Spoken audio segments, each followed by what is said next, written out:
Number 13, लाल किले की अगली इमारत है दीवाने खास, यानी ऐसा दरबार जहां बादशाह अपने खास लोगों से मिला करते थे, जैसे बादशाह के मंत्री, सलाहकार और उनके मेहमान वगैरह।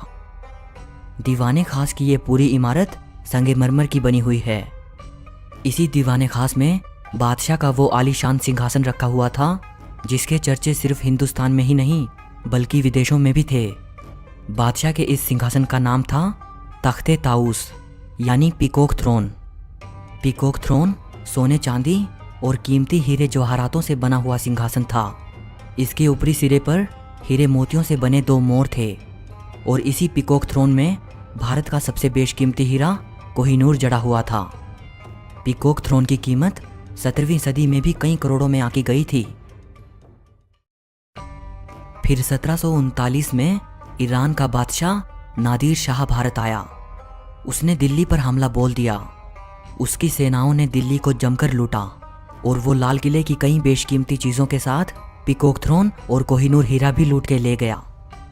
कहा जाता है कि दिल्ली को लूटने के बाद जब नादिर शाह और उसकी सेना ईरान वापस जा रही थी तो रास्ते में उन पर लुटेरों ने हमला कर दिया और कई चीज़ें लूट ली। उनमें से एक पीकॉक थ्रोन भी था। लुटेरों ने पीकॉक थ्रोन को तोड़कर उसके कई हिस्से कर दिए और उसे आपस में बांट लिया। कहा जाता है कि पीकॉक थ्रोन के टूटे हुए निचले हिस्से को आखिरी बार तेहरान के एक म्यूजियम में देखा गया था। तख्ते ताऊस में बैठकर बादशाह दीवाने खास में अपने खास लोगों से मिलते थे और सलाह मशवरा करते थे। दीवाने खास लाल किले का सबसे खूबसूरत महल हुआ करता था। इसकी खूबसूरती का अंदाज़ा आप इसी बात से लगा सकते हैं कि इस महल की पूरी छत चांदी की हुआ करती थी। बाद में उस चांदी की छत को निकाल लिया गया। इसकी संगमरमर की दीवारों पर जगह जगह पर कीमती पत्थर और नगीने जड़े हुए थे जिन्हें लोग निकाल कर ले गए। अब उनके सिर्फ निशान बाकी हैं।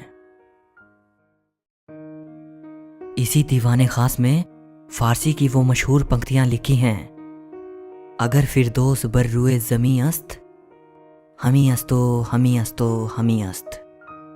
अगर धरती पर कहीं स्वर्ग है तो वो यही है, यही है, यही है।